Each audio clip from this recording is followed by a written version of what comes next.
Okay, so this video is something I need to make just in case they don't actually reveal Hoyen's kit before Hoyen actually releases. This is on the assumption that Hoyen releases, okay? Now, why would it be Hoyen? Well, there's multiple reasons. First of all, Freya's banner ends very soon. So maybe unless it's like a random custom banner for like Romocha, Kloss, or something like that, my guess and most people's guesses at the moment is Hoyen, right? So in 4 days we should probably get the girl at the time of recording. So like you would have to check to see how close Hoyen actually is because I'm pre-recording this. Now with Hoyen, right? We have most of her kit. We pretty much have her kit from 2 betas ago. Now the meta's changed greatly, so we have to review a kit that is all in all just old, right? Now, while it is old, the skeleton of the kit is probably going to remain the same, and due to that, I think it is actually quite good to review the kit and see if it's better for you to summon on Freya or to summon on Hoyen if you can only pick one of the two. So remember, these units are going to be on the standard banner, so long term you can still get them, but I think we're kind of looking at more short term, like the first month value. I'll show where their positives lie and when you might get one or the other. As for a quick recap of the both of the kits, right? Freya is going to be giving an attack boost on her ult and applying a nightmare debuff, right? 4 chances.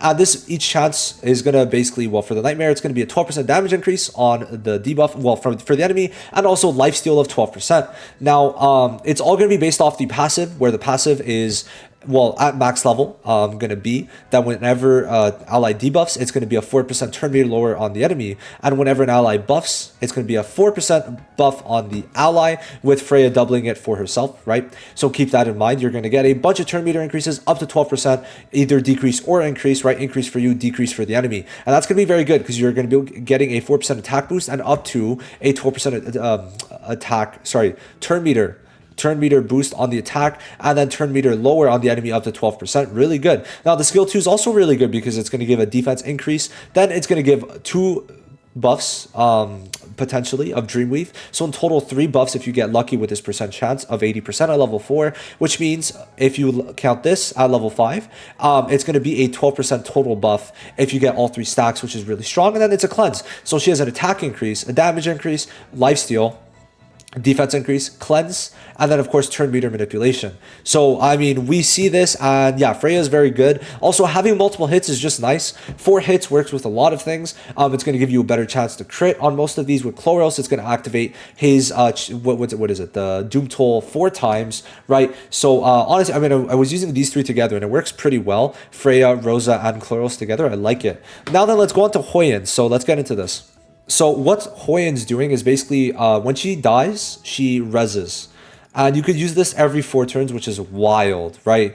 So she's going to res with 60% HP and ult on the enemy that killed her right away, right? Now, besides that, when she defeats an enemy, she actually revives a person, right? An ally team, which is strong. And then also it's going to be, you're going to heal them also based on how much you lost, right? Which is really, really good. And then also, the person you kill, it cannot be revived. So pretty much a triple whammy, which is kind of insane, right? And then every time she reses, she's going to get fucking, she reses an ally, to my understanding. She's going to get a 40% attack increase up to 120% because it does seem to be additive, which is insane. 120% attack increase. And then let's just look at the ult real quick. Oh wait, that's a 50% HP consumption. 6.5% defense shred for every 10% HP loss, which means, immediately 32, I think it's 32.5% defense shred on a 480 ultimate. Now, 480 is very strong. For example, Messiah's is only 360. This is 480. Now, with half the defense shred, however, in some instances, Hoyen will have a much higher attack amount. So late game, I mean, Hoyen's going to do way more damage than Messiah, right? Now, that's something to keep in mind. Also, Messiah can technically ignore Hoyen's passive and just immediately kill Hoyen. But that's going to be something kind of situational that we can't always like say, oh, this makes Hoyen bad, this makes Hoyen good. Because what if you ban Messiah, right? Or what if you stun Messiah? Or what if he's continuously slowed? There's so many ways you could go about this that I can't outright say it's good or bad on that, but still it's fine. And then her skill 1 each has a chance to apply wound, which is going to block healing. If anything, I think the skill 1's going to change. I just don't think it's that good. And for like, you're using this 66% of the time. So it's not going to be like like anything too crazy for being real, so keep that in mind. Like, this is meh, right? To be fair, the damage isn't bad. Like 260% is not bad, but it's not amazing overall. If you have the attack boosts, it's definitely not bad. Nah, it's definitely not bad. And the wound, I mean, I don't hate it, but it's more something I have to feel in game. You know what I mean? I have to really feel it to really like it.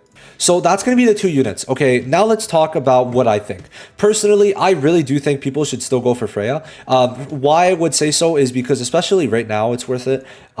She's good in Doki. She's good in Terror. Okay, she's good in Grim, right? She's good in everything. You could use her anywhere. Also in Arena, in both PvP, arena, bot arena, and then also in RTA. So because of that, I do think that Freya is someone that you're going to want to get. Just off rip, I think she is worth it. Now, what you could do is maybe if they do show Hoyen's kit, like the updated one, now this was from 2 betas ago, and I mean, it's pretty much confirmed Hoyen's coming. I made a video on it, so I mean, you know, but you could wait. If they maybe show the kit, then great. If not, I still wanted to make this video just in case, right?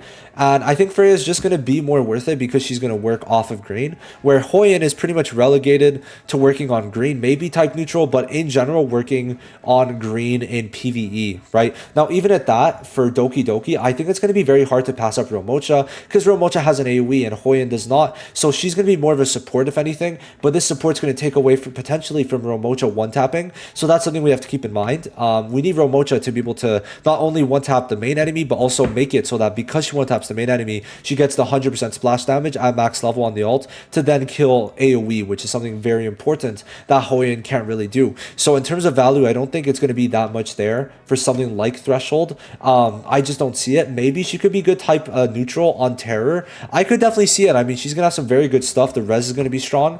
But in Doki, I don't see it being as good as Romocha. So keep that in mind. Now, for the rest, I mean, I think the only thing she's really going to excel in, and this is going to be up to you, right? She's going to be excelling in PvP. So if you have someone like Lily, maybe you don't need Freya if you're really fine, but like, let's just be real. Let's check for Threshold right now. Let's just check it. I mean, I've been doing this so much, but let's just check it. Okay, Freya, Freya, Freya, Freya, Freya, Freya, Freya, right? Like, just look, it's just Freya, Freya, Freya, Freya, Freya, right? So because of that, I do think that just summoning for Freya is the better thing because as a support, it's going to be better. And also for DPSs, there is kind of some swap-ins where for the supports, I wouldn't really consider many swap-ins, right? Like, the units that are good. You can't really run any replacements for them, right? Where, like, you know, you're going to, in most cases, need both Kloss and Kazuyo for Threshold. And I just don't see, because of the fact that Hoyen single target, her being good in a lot of PvE content that requires AoE, especially Doki Doki. However, in PvP, I think that going for her is going to be amazing. Now, you have to also remember, you're probably going to get enough pulls to get Freya and Hoyen, right? What you could do is just do all your summons at the moment on Freya, right? And then afterwards, just fucking summon for Hoyen, right? Afterwards, you summon for Hoyen, and then that's it, right? I think that's the best way to go about it. You summon on Freya, you get Freya. If you don't get Freya, then you just get your pity on Hoyen because the pity transfers. So let me know what you're planning on doing. I'm basically done. I don't have much more to say. I think Freya is the just outright better pick, but you can let me know. Even with Freya's nerf, she's still really fucking good. So I think it's worth getting Freya, but you let me know what your plan is. I think I made myself clear. I'll see you guys in the next one. Thank you for watching the video. Like if you haven't yet, and sub if you're new. Love y'all. Bye-bye.